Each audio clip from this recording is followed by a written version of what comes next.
Je propose donc qu'Emmanuel Coste prenne la parole, suivi d'Annie Lamère et Romain Zavalone également en tant que candidat, et puis moi-même pour clôturer. Et après, on pourra présenter la commission conditions animales. Emmanuel, je te laisse la parole. Et merci pour ta présence. Bonsoir à toutes et à tous. Et alors, je le dis déjà, le buffet est régal. Vraiment, on devrait. Donc, vous pouvez manger, il y en a plein.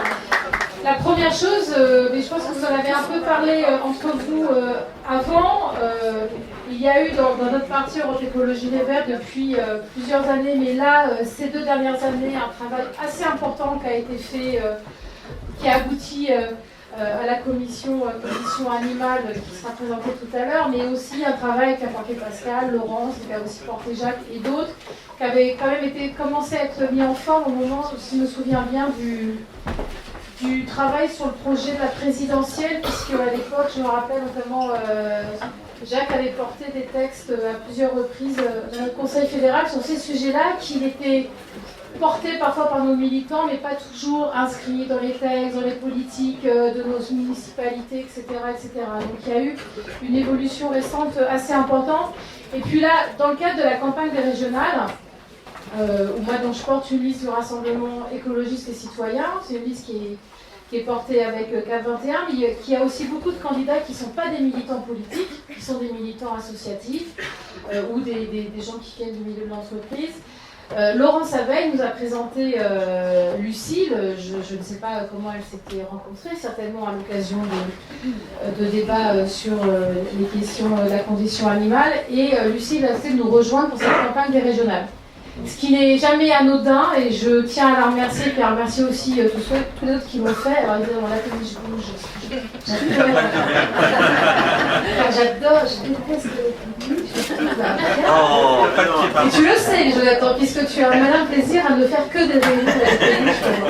Et donc Lucille a accepté de nous rejoindre dans ce moment politique, et pour nous c'est extrêmement important de arriver à avoir un projet politique pour cette région de France, où on a aussi des militants qui ne sont pas des militants encartés dans un parti, qui néanmoins trouvent leur place dans cette histoire politique particulière. Ça, c'est la première chose. La seconde, vous le savez, c'est qu'on avait prévu un événement assez important la semaine dernière, qu'on a dû donc totalement revoir pour cette semaine, parce que les attentats nous ont évidemment beaucoup marqués, et qu'on voulait évidemment, on n'a pas voulu faire campagne pendant une semaine.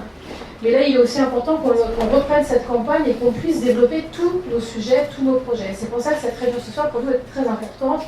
D'une part, parce que je sais que certains d'entre vous, et j'ai vu là dans le débat qui avait lieu tout à l'heure, vous avez quand même des questions très précises sur ce qu'on peut faire dans nos institutions respectives. Et puis aussi parce qu'il y a une campagne régionale. On n'en parle certes pas beaucoup. Elle est très focalisée sur la question du poids du Front National, qui est un sujet en soi extrêmement lourd et important dans cette élection.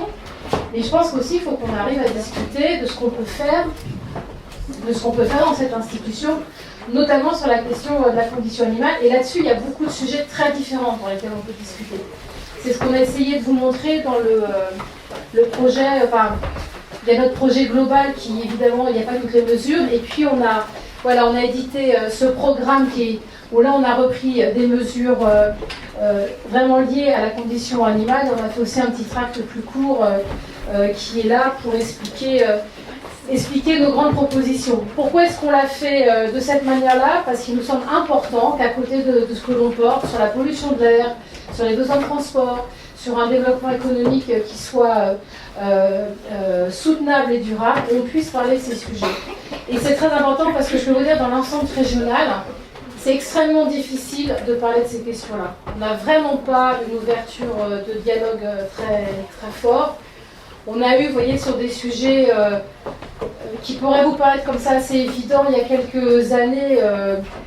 J'ai oublié le nom de cette association, mais on a été sollicité pour financer des locaux à Roissy et à Orly pour tout ce qui concerne l'accueil des animaux qui sont trouvés aux douanes et tout ça. Je m'excuse, mais je ne sais plus quelle est l'association puisque je ne m'occupe pas de tout ce secteur. Ça vous paraîtrait évident que... Comment? Qu'est-ce que tu dis? Non, je dis une connerie, je dis la SPA. Non, mais je ne sais pas si c'est celle-là, mais typiquement, pour nous, ça paraissait évident. Voilà, à Roissy, excusez-moi. À Roissy, excusez-moi de le dire. À Roissy, à Roissy, oui. C'est pas la FPO. Je sais que Justement, c'est peut-être la LPO parce qu'on en avait parlé par ailleurs avec eux, mais en tout cas c'était, tu vois, pour nous un sujet assez évident et pourtant il a fallu, alors que c'est nous qui sommes en charge de la question environnementale à la région, il a fallu beaucoup se batailler pour donner une subvention pour financer simplement des locaux assez dignes pour... Et après, je ne vous parle même pas d'une question toute simple qui est la question de l'alimentation bio dans les cantines des lycées et la question de la viande et des repas sans viande, qui est un sujet, alors en plus à l'échelle des lycées, c'est un sujet immense. On a 225 000 jeunes qui mangent à la cantine tous les jours dans les lycées, puisque les lycées sont en charge. Donc c'est énorme, c'est d'ailleurs des marchés, vous pouvez imaginer le volume de nourriture que cela induit. Et comme Jacques peut l'expliquer lui dans ce qu'il fait dans les écoles primaires, il y a un enjeu majeur, par exemple, déjà à mettre de la nourriture de qualité, parce qu'en fait on se rend compte qu'il y a un gâchis alimentaire, un gaspillage énorme, parce qu'en fait la bouffe est totalement dégueulasse, pour dire les choses. Elle n'est pas spécialement bon marché. Et nous, on s'est beaucoup battu pour réorienter les marchés vers des agriculteurs de l'Île-de-France, en tout cas, qui sont dans un rayon, une distance pas trop éloignée et qui font du bio, ou en tout cas de l'agriculture raisonnée avant le passage au bio, et y compris d'avoir des repas et des alternatives à des repas carnés. Ça, aujourd'hui, autant c'est un débat qui a été gagné, notamment dans des municipalités au fil des ans. Je peux vous dire que dans les lycées, c'est quelque chose sur lequel on est qu'au début, parce que d'une part, il faut convaincre. On va commencer par les élus régionaux et les services administratifs, et puis après, il faut convaincre les 470 conseils d'administration des lycées. Ce qui est peut-être la bataille la plus importante, et en même temps, on a des alliés, on a des parents d'élèves, il y a des médecins scolaires, il y a même peut-être des profs qui sont intéressés par ça, et qu'en plus, on sait que c'est en ayant une évolution, par exemple, de ces questions des cantines scolaires, ça nous permettra en plus d'amener ça dans une normalité, si je peux parler ainsi, et c'est un combat qui est extrêmement important, que nous, on veut mener, mais on sait qu'on est au début de quelque chose qui est assez difficile. Et pourtant, on sait que c'est nécessaire parce que beaucoup d'études qu'on a faites auprès de ces jeunes qui mangent ou qui ne mangeaient pas d'ailleurs au lycée, beaucoup d'entre eux ont une alimentation qui est très mauvaise d'un point de vue nutritif. Beaucoup sont des jeunes qui ne sont pas élevés dans des familles avec de très bons revenus.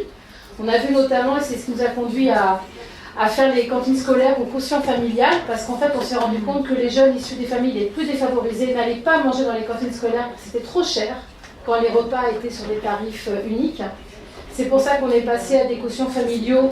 On a commencé par la Seine-Saint-Denis, par les départements les plus pauvres, et maintenant on va le faire sur l'ensemble de la région. Mais derrière, il faut aussi qu'on amène des qualités nutritives pour des adolescents qui, objectivement, parfois, n'ont qu'un seul bon repas de la journée. Ce n'est pas le cas partout, évidemment. Il y a des différences sociales qui font que vous n'avez pas les mêmes problèmes alimentaires, par exemple dans des départements assez riches comme les Hauts-de-Seine ou Paris, qu'un département comme le Val d'Oise ou la Seine-Saint-Denis où on a des niveaux de vie très différents. Et ça, vous voyez, c'est un sujet pour nous qui est absolument essentiel pour l'avenir et qui fait vraiment partie des sujets de la campagne régionale. Et puis au-delà de ça, il y a tout le sujet, évidemment, mais je sais que vous en avez parlé tout à l'heure, et c'était aussi lié à des évolutions législatives, tout ce qui est lié à l'expérimentation animale et tout ce qui est lié aussi à la souffrance animale, qui sont évidemment des sujets très importants. Il se trouve un peu par hasard que j'ai fait pas mal de médias au moment où il y a eu tout le scandale sur les vidéos des abattoirs d'Alès. Et c'est un peu par hasard que j'ai pu donc à ce moment-là m'exprimer sur le sujet.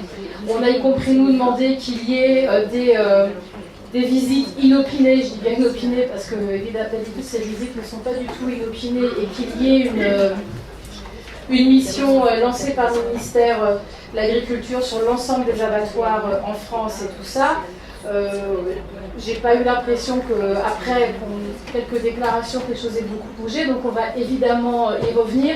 Et plus généralement, c'est vrai que nous on essaie maintenant de faire rentrer dans le débat un peu, on va dire, mainstream, la question de la condition animale.